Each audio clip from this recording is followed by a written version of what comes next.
Hello students. तो आज जो हम लोग चालू करने जा रहे हैं, तो हम लोग चालू करने जा रहे हैं ज्योग्राफी का बेस। एक्चुअल में क्या है कि कोरोना वायरस की वजह से अभी तक जो स्कूल की छुट्टी चल रही, तो अब हमें ये नहीं पता कि ये जो स्कूल जो है वो कब स्टार्ट होंगे। अब स्कूल कब स्टार्ट होंगे तो आपका सिलेबस कब स्टार्ट होगा। फिर बच्चों को लग रहा है कि ये जो सिलेबस के लिए टाइम जो है बहुत कम मिलेगा। अब सिलेबस में टाइम जब कम मिलेगा तो चैप्टर्स आपके कम हो सकते हैं। अब चैप्टर्स अगर आपके कम हो गए तो फिर ये इशू हो जाएगा कि अगर चैप्टर कम हो गए और आगे चल के अगर मुझे किसी कंपटीशन में अगर जरूरत पड़ी और मैंने वो चैप्टर नहीं पढ़ा होगा तो फिर बहुत बुरा हो जाएगा। जैसे एक सिंपल सा उदाहरण है कि लास्ट ईयर क्या हुआ था कि क्लास 10th जो पढ़ रहे थे हम, तो क्लास 10th में इकोनॉमिक्स में एक चैप्टर है वो है कंज्यूमर राइट। वो चैप्टर जो है वो बोर्ड से हटा दिया गया था। मतलब कहा गया था कि स्कूल में पढ़ाया जाएगा, बट उसको हम काउंट करेंगे किसमें, स्कूल के असेसमेंट के उसमें पेपर में आ जाएगा, बट आपके बोर्ड के पेपर में नहीं होगा। तो कुछ जगह पे ऑब्जर्व किया गया कि कुछ स्कूल में जो है वो टॉपिक को पढ़ाया ही नहीं गया। अब वो चैप्टर इतना इंपॉर्टेंट है कि हर दिन हम लोग कोई ना कोई तो चीज़ खरीदते हैं कि हर दिन हम कोई ना कोई तो कंज्यूमर है, और कभी अगर कंज्यूमर अगर हमें कोई प्रॉब्लम हुई तो हमारी प्रॉब्लम का सोल्यूशन कैसे निकाला जाएगा उसके बारे में हम लोग को बताया नहीं गया, क्योंकि हम लोगों ने पढ़ा नहीं है। ठीक है, अब जिन स्कूलों में पढ़ाया होगा तो उन स्कूलों में बच्चों को पता होगा कंज्यूमर राइट्स होते हैं क्या, वो क्यों आया। ठीक है, अब जिनको नहीं पढ़ाया वो तो चले गए। तो इसी तरीके से अगर मान लीजिए आपके सिलेबस में अगर वो चैप्टर हटा भी दिया गया तो आप बोर्ड के हिसाब से देखा जाए तो आपको वो पढ़ोगे नहीं, बट इन फ्यूचर जो है वो आपको जरूरत पड़ सकता है। क्योंकि अगर आप सोशल पढ़ रहे हैं तो आपको ये पता है कि आप किसी भी कंपटीशन की तैयारी करना, वहां पे सोशल आपका एक पार्ट आता ही आता है, तो एटलीस्ट कम से कम आपको उसका बेस तो पता होना चाहिए। तो हम लोग क्या कर रहे हैं, हम लोग मैंने एक कॉन्सेप्ट बनाया हुआ है जहां पे हम लोग 10 दिन में आपका जो ज्योग्राफी का जो बेस है वो खत्म हो जाएगा। अच्छा, कुछ लोगों को अगर ना पता हो तो ये बता दूं मैं आपको कि जो आपकी क्लास 9th की जो बुक होती है, जैसे ज्योग्राफी की आप बुक्स ले लें और क्लास 11 की ह्यूमैनिटी की बुक ले लें, आप जब मैच करोगे तो आपके चैप्टर हूबहू सेम के सेम है। सिर्फ ये है कि क्लास 9 का जो मतलब जो टॉपिक्स होंगे वो थोड़े कम होंगे, क्लास 11 में थोड़ा डिटेल में दिया गया होगा। तो हम लोग क्या करते हैं कि हम लोग पढ़ेंगे क्लास 9 का, बट क्लास 11 के हिसाब से, मतलब जहां पे आपका जो चीजें नहीं भी दी गई होंगी तो उसको भी हम इंक्लूड कर देंगे, और कोशिश करेंगे इन सारी चीजों को हम खत्म करने के लिए कितने में, आपको 10 वीडियो लेक्चर में ये खत्म हो जाएगा। ये समझ में? तो हम लोग स्टार्ट करते हैं ज्योग्राफी का जो बेसिक होता है वो। अगर आप बेस समझ जाओ तो ऑटोमेटिकली आपको पूरा ज्योग्राफी जो है वो अपने आप में समझ में आ जाएगा। ठीक, तो हम लोग चालू करने वाले हैं क्या, आपका ज्योग्राफी। अब जब ज्योग्राफी पढ़ रहे होगे तो बहुत पहले अगर आपने पढ़ा होगा तो बहुत पहले आपने ये पढ़ा था कि ज्योग्राफी में हम लोग कुछ चीजें टर्म्स हमने पढ़ी हुई थी, तो वो जो टर्म्स है वो हम आपको यहाँ पे क्लियर करवा दे रहे हैं। जैसे टर्म्स की बात करें तो एक होता है आपका लैटिट्यूड। तो अभी लैटिट्यूड क्या होता है उसके बारे में हमें पढ़ना है। ठीक है, उसके बाद अगर हम जाएंगे तो लॉन्गिट्यूड। लॉन्गिट्यूड क्या होता है उसके बारे में पढ़ना है। ठीक है, फिर तीसरी चीज आ जाती है वो है आपका एल्टीट्यूड। तो जब कभी भी आप कोई सीजन या विंड की ब्लो करने की बात करें या सीजन्स की बात करें तो उसके लिए ये 3 चीजें बहुत इंपॉर्टेंट रखती हैं। अब ये होता क्या है उसको हम एक एक करके वन बाय वन हम उसको कंप्लीट करते हैं। तो पहला जो मैं चीज कराने जा रहा हूं वो है आपका लैटिट्यूड। लैटिट्यूड होता क्या है, तो क्या है कि हम लोगों ने क्या किया, एक अपनी स्टडी के लिए हम लोग ग्लोब बना दे रहे हैं। तो हम लोगों ने क्या किया, हम लोगों ने एक ग्लोब बना दिया। हो सकता है कि फिगर मेरा अप्रोप्रिएट ना हो, बट मैंने बना दिया पे एक तरह का ये आपका ग्लोब है। ठीक है, अब इसको क्या है कि मैंने इसको बीच में डिवाइड कर दिया 2 पार्ट में। ये हो गया आपका क्या, इक्वेटर। ठीक, तो अर्थ को क्या है 20 पार्ट से मैंने डिवाइड कर दिया, जो दोनों साइड इक्वल हो जाएगा, तो वो हो गया आपका इक्वेटर। इक्वेटर की डिग्री मैंने ले ली वो है 0 डिग्री। ठीक, तो इक्वेटर के नॉर्थ में आता है वो आपका ट्रॉपिक ऑफ कैंसर। इसकी जो डिग्री है वो है आपका 23.5 डिग्री नॉर्थ, क्योंकि ये नॉर्थ साइड में है। ठीक है, उसी तरीके से इक्वेटर के साउथ में एक लाइन जाता है, इसको हम कहते हैं वो आपका ट्रॉपिक ऑफ कैप्रिकॉन।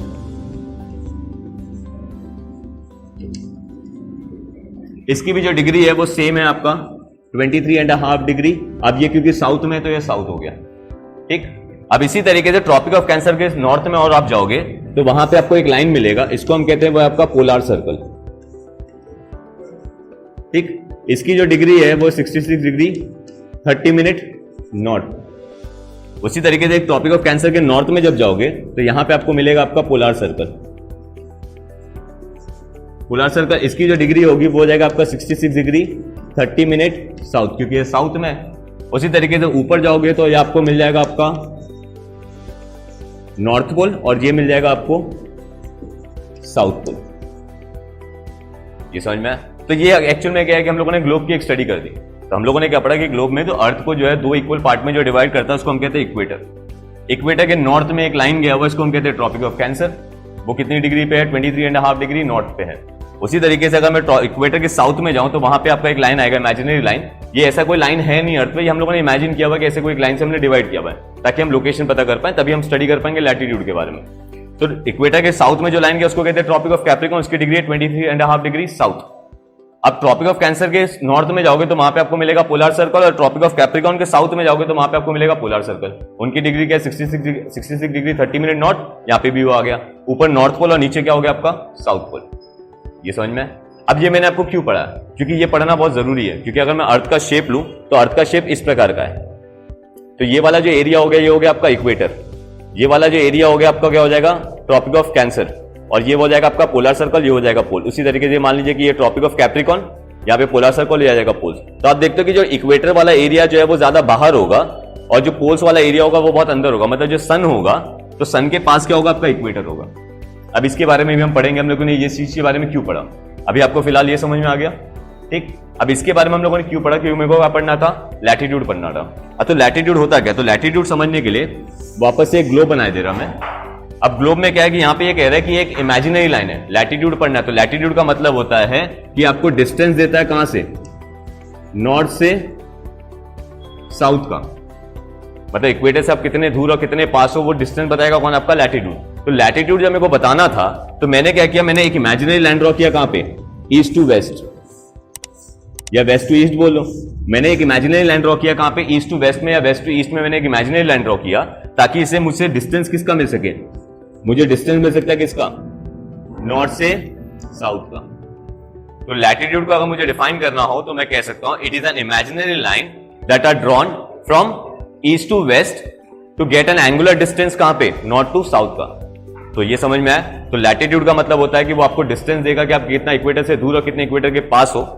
पहली चीज, उसको निकालने के लिए हम लोग क्या करते हैं, हम लोग इमेजिनरी लाइन ड्रॉ करेंगे ईस्ट टू वेस्ट, ताकि हमें डिस्टेंस मिल सके कहां पे, नॉर्थ टू साउथ। तो ये हो गया आपका लैटिट्यूड। अब लॉन्गिट्यूड पढ़ते हैं। तो लॉन्गिट्यूड जब आप पढ़ोगे तो वापस से मैंने ग्लोब बना दिया। लॉन्गिट्यूड में क्या है कि यहां पे हम लोग इमेजिनरी लाइन ड्रॉ करते हैं कहां पे, नॉर्थ टू साउथ का। नॉर्थ टू साउथ का लाइन ड्रॉ किया। अब नॉर्थ टू साउथ का लाइन हमने इसलिए ड्रॉ किया ताकि हमें जो डिस्टेंस मिल सकता है वो है आपका ईस्ट से वेस्ट का। ये समझ में? तो वापस समझिएगा, लॉन्गिट्यूड में क्या हुआ, लॉन्गिट्यूड में हमने इमेजिनरी लाइन ड्रॉ किया कहां से, नॉर्थ से साउथ का। तो इमेजिनरी लाइन ड्रॉ किया हमने नॉर्थ से साउथ का, ताकि हमें डिस्टेंस मिल सकता है कहां पे, ईस्ट टू वेस्ट। क्योंकि अगर मैं इस तरीके से लिखूं तो मेरे को क्या मिल रहा, मेरे को जो डिस्टेंस मिल रहा है कहां पर, ईस्ट टू वेस्ट का मिल रहा। तो नॉर्थ टू साउथ का जब इमेजिनरी लाइन ड्रॉ करोगे तब आपको डिस्टेंस मिलेगा ईस्ट टू वेस्ट का, और जब आप ईस्ट टू वेस्ट का लाइन ड्रॉ करोगे तब आपको डिस्टेंस मिलेगा कहां पे, नॉर्थ टू साउथ का। तो ये हो गया आपका क्या, लैटिट्यूड, और ये हो गया आपका क्या, लॉन्गिट्यूड। ठीक। अब अगर मैं तीसरे टॉपिक पे आता हूं वो है एल्टीट्यूड। क्या होता, तो एल्टीट्यूड का मतलब होता है जो डिस्टेंस है अबव सी लेवल, कि सी लेवल से आप कितने ऊपर और कितने नीचे हो। मतलब मैं अगर इसको बना दूं तो ये मान लीजिए मेरा सी लेवल, अगर आप सी लेवल के कितने ऊपर हो या सी लेवल से कितने पास में हो, इतने आते अगर जितना आप सी लेवल के पास होगे उतनी गर्मी ज्यादा लगेगी, और जितना आप सी लेवल से ऊपर जाओगे, हाइट में बात कर रहे हैं, तो वहां पे क्या होगा, आपको वहां पे गर्मी कम लगेगी। जैसे एग्जांपल के तौर पे आप लोग नॉर्मली हिल स्टेशन क्यों जाते हैं, हिल स्टेशन का मतलब क्या होता है, माउंटेन। माउंटेन का मतलब हो गया सी लेवल कहां पर है आपका, ये। अब माउंटेन कहां है, माउंटेन की हाइट ये है। तो इसका मतलब जब आप सी लेवल से ऊपर जाओगे तो टेम्परेचर क्या होगा, कम होगा। इसलिए आप देखते हो कि हिल स्टेशन मतलब माउंटेनस एरिया में टेम्परेचर क्या होता, कम होता। और वही जब आप हिल से नीचे की तरफ आते जाओगे तो वहां पे आपकी गर्मी बढ़ती जा रही है, क्योंकि आप क्या हो, सी लेवल के पास आते जा रहे हैं। तो ये समझ में आया। तो मैंने आपके तीनों टॉपिक खत्म करा दिए कि लैटिट्यूड क्या होता है, लॉन्गिट्यूड क्या होता है, एल्टीट्यूड क्या होता है। तो वापस से रिकैप अगर हम करें तो लैटिट्यूड का मतलब हुआ it is an imaginary line जो ड्रॉ किया जाएगा ताकि ईस्ट टू वेस्ट में, ताकि आपको डिस्टेंस मिल सकता है किसका, नॉर्थ टू साउथ का। ठीक। वही अगर लॉन्गिट्यूड की बात करें तो एक इमेजिनरी लाइन ड्रॉ करेगा नॉर्थ से साउथ का, ताकि आपको डिस्टेंस मिल सके कहां पे, ईस्ट टू वेस्ट का। और एल्टीट्यूड का मतलब होता है कि सी लेवल से ऊपर, कि आप सी लेवल से कितने ऊपर और सी लेवल के कितने पास। अब इससे होता क्या है, जब आप सी लेवल से ऊपर रहोगे तो वहां पे आपको टेम्परेचर कम मिलेगा, और जब आप सी लेवल के पास आओगे तो वहां पे टेम्परेचर आपका क्या हो जाएगा, बढ़ जाएगा। ये टॉपिक समझ में आया? तो आप एक काम करिएगा, इसको नोट डाउन कर लीजिएगा, फिर इसके आगे चालू कर रहा है।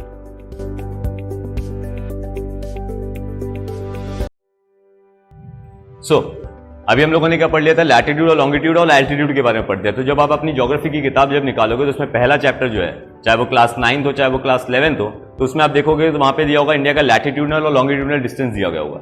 तो अब अगर मुझे पढ़ना है कि इंडिया जो है पूरे, अगर ग्लोब में, अगर अर्थ में देखा जाए तो कहां पर है, ग्लोब में कहां पर है, तो इंडिया का लैटिट्यूडनल एक्सटेंट कितना है? तो इंडिया का जो लैटिट्यूडनल एक्सटेंट है, तो मैं इसको यहां पे लिख दे रहा, वो है आपका 8 डिग्री 4 मिनट नॉर्थ से लेके 37 डिग्री 6 मिनट नॉर्थ।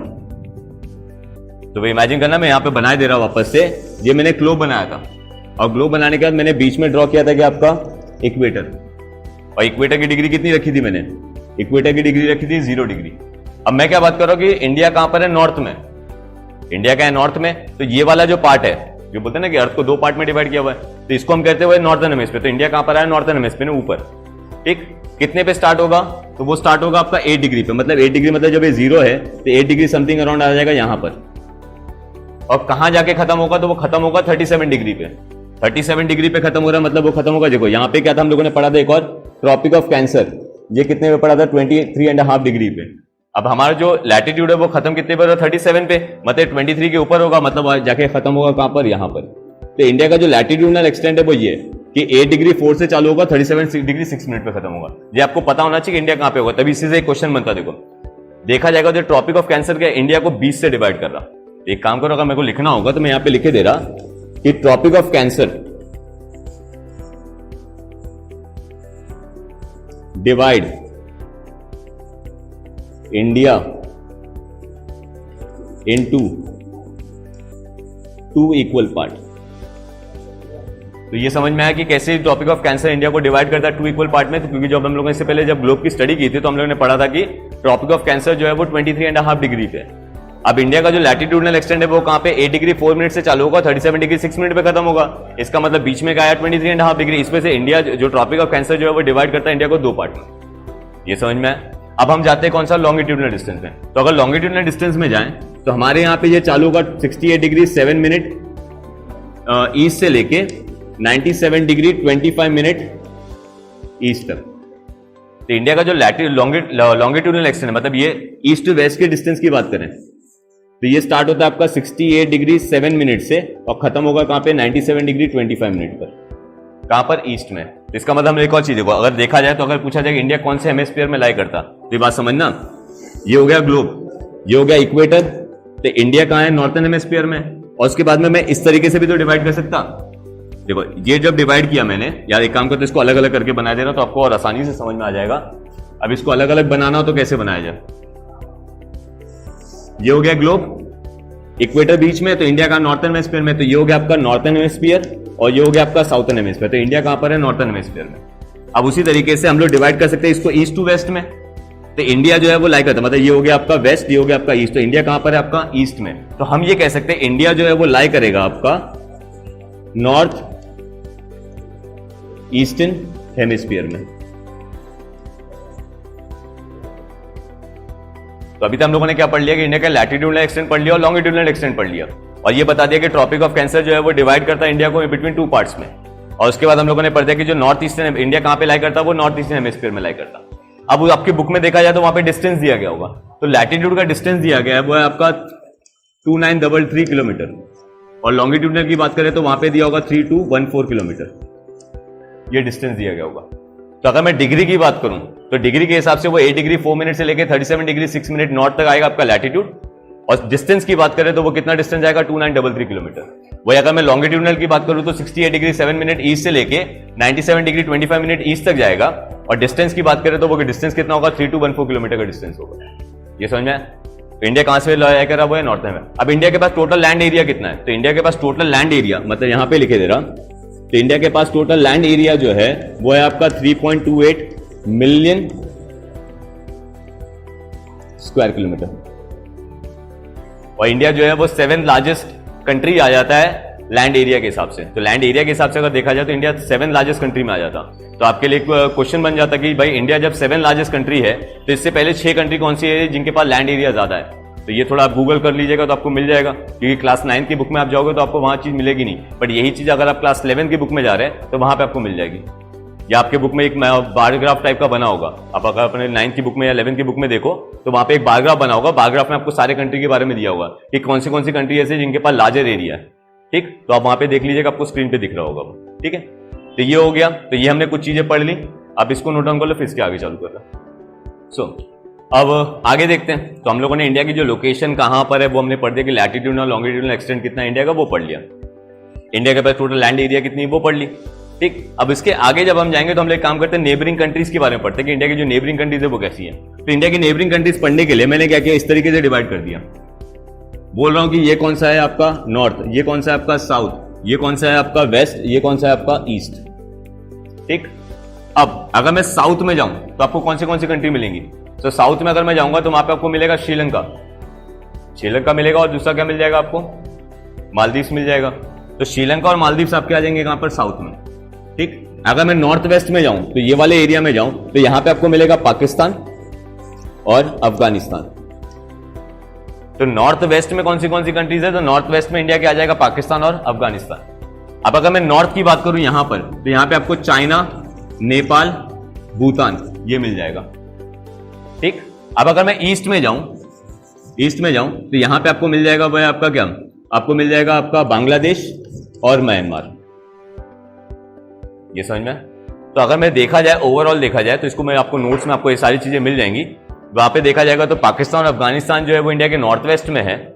इंडिया के नॉर्थ में देखा जाएगा तो चाइना, नेपाल और भूटान आ जाएगा।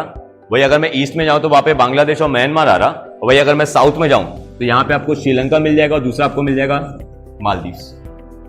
ये समझ में। ठीक, अब जो इसमें सबसे इंपॉर्टेंट टॉपिक है वो क्या है वो समझना।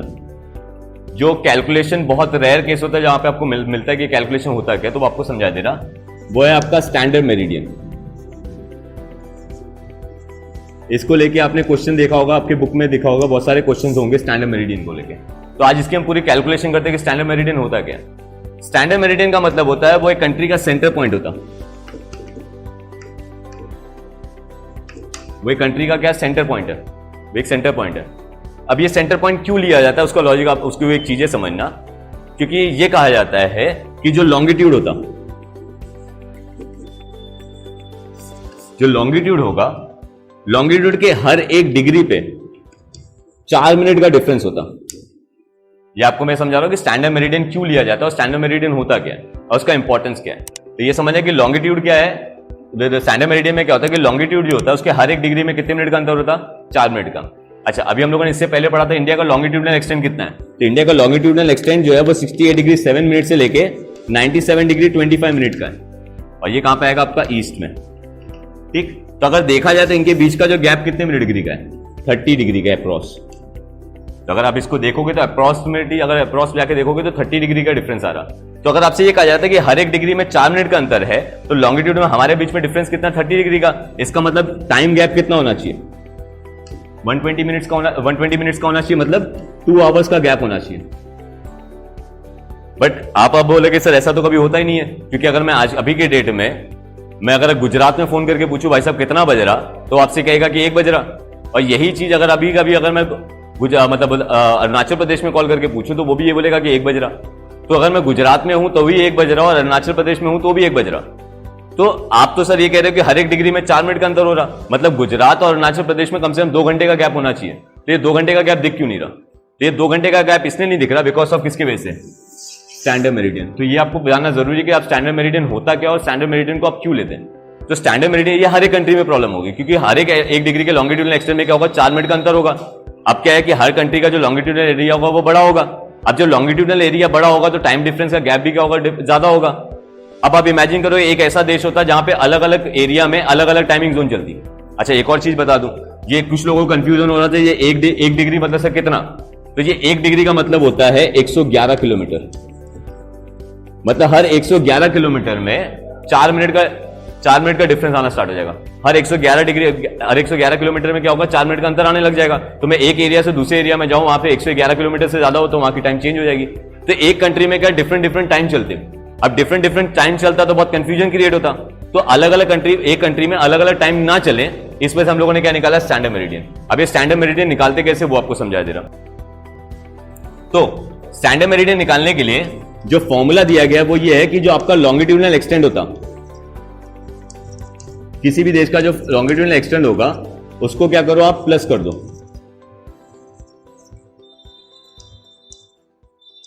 और उसको डिवाइड करो किससे, 2 से। तो मैंने क्या किया, जो लॉन्गिट्यूडनल एक्सटेंट था उसको प्लस करके डिवाइड किया किससे, 2 से, ताकि मेरे को एक सेंटर पॉइंट मिले, क्योंकि मैंने पहले बोला स्टैंडर्ड मेरिडियन क्या है आपका, सेंटर पॉइंट है। तो आप एक कंट्री का सेंटर पॉइंट निकाल रहे हैं, तो अगर आप इसको ऐड करोगे, देखो 7 और 25 कितना हुआ आपका, 32 मिनट। अभी 6 और 8 मतलब ये हो जाएगा आपका 165 डिग्री 32 मिनट डिवाइडेड बाई 2। ये प्लस करोगे तो आपको यही आ जाएगा। अब जब आप इसको डिवाइड करोगे तो डिवाइड करने पे आपका जो डिग्री निकल के आएगा वो है 82 डिग्री 66 मिनट ईस्ट, ठीक। बट अगर आप अपने बुक में देखने जाओगे तो बुक में कहा जाता है कि इंडिया का जो स्टैंडर्ड मेरिडियन है, इंडिया का जो स्टैंडर्ड मेरिडियन है वो क्या है, 82 डिग्री 30 मिनट ईस्ट। अब फिर एक सवाल बनता कि सर जब आपने कैलकुलेट किया तो हमारा जो स्टैंडर्ड मेरिडियन निकल के आया वो 82 डिग्री 66 मिनट था। अब आप मुझसे ये कह रहे हैं कि सर बुक, या बुक मुझसे ये कह रहा है कि हमारा जो लॉन्गिट्यूड जो स्टैंडर्ड मेरिडियन है वो क्या है, 82 डिग्री 30 मिनट ईस्ट। तो ये ऐसा डिफरेंस क्यों है, क्योंकि इसमें कंडीशन लाई होता। कंडीशन ये है कि इंटरनेशनल जो टाइमिंग जोन है, जो इंटरनेशनल टाइमिंग जोन है वो ये कहता है कि जो आपका स्टैंडर्ड मेरिडियन होगा, मतलब वो ये कहता है कि आपका जो स्टैंडर्ड मेरिडियन है वो डिवाइड होना चाहिए किससे, 7 डिग्री 30 मिनट से डिवाइड होना चाहिए, या 7.5 से डिवाइड होना चाहिए मान लीजिए। तो जब आप इस 82 डिग्री 66 मिनट को जब 7.5 या 7 डिग्री 30 मिनट से जब आप डिवाइड करने जाओगे तो वो डिवाइड होगा नहीं। तो कहा गया कि जो भी नंबर, मतलब जो भी नंबर इसके पास का हो जो 7.5 या 7 डिग्री 30 मिनट से डिवाइड हो जाए उसको आप कंसीडर कर सकते हो एज अ स्टैंडर्ड मेरिडियन। तो 82 डिग्री 66 मिनट के पास में जो नंबर था वो कौन सा था, 82 डिग्री 30 मिनट, जो 7.5 या 7 डिग्री 30 मिनट से डिवाइड हो सकता। इस पर से हमने इसको कंसीडर किया एज अ स्टैंडर्ड मेरिडियन। अब ये कहां से पास होता, तो ये पास होगा आपका मिर्जापुर उत्तर प्रदेश से। तो वापस समझते हैं टॉपिक क्या है, क्योंकि ये टॉपिक से रिलेटेड ही आपकी बुक में बहुत सारे क्वेश्चन दिए गए होंगे। तो इसको एक अच्छे समझ लेते तो क्या है कि एक बार आप समझ जाओगे तो इसका आंसर बनाने में ज्यादा डिफिकल्ट नहीं होगा। तो क्वेश्चन आंसर क्या है कि स्टैंडर्ड मेरिडियन क्या है, तो स्टैंडर्ड मेरिडियन क्या है, वो कंट्री का एक सेंटर, वो कंट्री का एक मिडिल पॉइंट आ जाता, ठीक। अब ये मिडिल पॉइंट क्यों निकाला जाता, क्योंकि कहा जाता है कि लॉन्गिट्यूड के हर एक डिफरेंस पे कितने मिनट का अंतर होगा, 4 मिनट का, मतलब हर 111 किलोमीटर में 4 मिनट का डिफरेंस आएगा। तो अब ये एक कंट्री में अलग अलग डिफरेंट टाइमिंग जोन चलता तो बहुत ज्यादा कॉम्प्लिकेशन बढ़ जाता। तो उसको सिंपल करने के लिए ये कहा गया कि हम लोग कंट्री का सेंटर पॉइंट निकालते हैं। तो स्टैंडर्ड मेरिडियन निकालने के लिए हम लोगों ने क्या किया कि जो लॉन्गिट्यूडनल एक्सटेंट था इंडिया का, जैसे क्या है 68 डिग्री 7 मिनट ईस्ट है, उसको प्लस कर दिया 97 डिग्री 25 मिनट ईस्ट से और डिवाइड कर दिया किससे, 2 से। तो जो वैल्यू निकल के आए वो क्या है, 82 डिग्री 66 मिनट ईस्ट। अब इंटरनेशनल टाइमिंग जोन ये कहता है कि जो भी आपका स्टैंडर्ड मेरिडियन होगा वो 7.5 से डिवाइड होना चाहिए। काम करता हूं मैं, इसको लिखे दे रहा हूं यहां पर, 7.5 से आप इसको डिवाइड कर दो, ठीक। अगर वो स्टैंडर्ड मेरिडियन 7.5 से डिवाइड हो गया तो इसका मतलब वो मान लिया गया। अगर वो 7.5 से डिवाइड नहीं हो रहा, 7.5 से डिवाइड नहीं हो रहा, तो उसके पास का जो भी नंबर जो उससे डिवाइड हो जाए उसको कंसीडर कर लो। तो उससे हमारे 82 डिग्री 66 मिनट के पास में कौन सा नंबर था, 82 डिग्री 30 मिनट ईस्ट, इस पर से हमने उसको कंसीडर किया as a standard meridian of India, ठीक। तो अब इसको नोट डाउन कर लीजिए, ठीक। तो अभी तक हमने बहुत सारे टॉपिक हम लोगों ने कवर कर लिए जो आपके बुक में दिए गए थे। अब उसमें से एक टॉपिक दिया गया है वो है इंडिया का कोस्टल एरिया। अब अगर इंडिया का अगर मैप देखा जाए तो वो नीचे का जो एरिया है वो लगभग कुछ इस तरीके से होगा। तो पहली चीज, कोस्टल एरिया होता क्या है, तो कोस्टल एरिया का मतलब होता है वो एक ऐसा एरिया होता है जो सी के पास हो। तो इंडिया का ये वाला जो एरिया जो है वो सी के पास है, तो ये कोस्टल एरिया हो गया। अब इंडिया के पास टोटल कोस्टल एरिया कितना है, तो इंडिया के पास टोटल कोस्टल एरिया जो है वो 7,516.6 किलोमीटर का कोस्टल एरिया है, ठीक। और आप देखते हो कि इंडिया के नीचे साउथ में जो ओशन है उस ओशन को हम नाम देते हैं एज अ क्या, इंडियन ओशन। तो आपके बुक में एक सवाल बनता है कि इंडिया के नीचे जो ओशन है उसको हम इंडियन ओशन क्यों कहते हैं। तो इंडिया के नीचे अब जितने भी 7 ओशन है उसमें देखा किसी भी देश के नाम पे नहीं है, बट इंडिया के नीचे जो ओशन है उसको हम इंडियन ओशन कहते हैं। तो इंडिया के नाम पे ही क्यों, क्योंकि इंडिया के पास जो कोस्टल एरिया है, इंडिया के पास जो टोटल कोस्टल एरिया है, इतना बड़ा कोस्टल एरिया पूरे वर्ल्ड में किसी के पास नहीं है। तो उसके सम्मान में, उसके ड्यू रिस्पेक्ट में इंडिया के नीचे जो ओशन लाई करता है उसको हम नाम देते हैं एज अ क्या, इंडियन ओशन, ठीक। तो आपके बुक में जितनी भी चीजें जो हम कवर कर सकते थे वो हम लोगों ने कवर कर लिया। इससे रिलेटेड अगर आपको कोई भी इशू हो तो आप कमेंट बॉक्स में कमेंट कर सकते हो, आपको उस चीज का मिल जाएगा आंसर, ठीक है। तो आप मिलते हैं आपको नेक्स्ट वीडियो में, जहां पे हम लोग पढ़ेंगे जो है ज्योग्राफी का 2nd चैप्टर, वो है फिजिकल फीचर ऑफ इंडिया में, ठीक।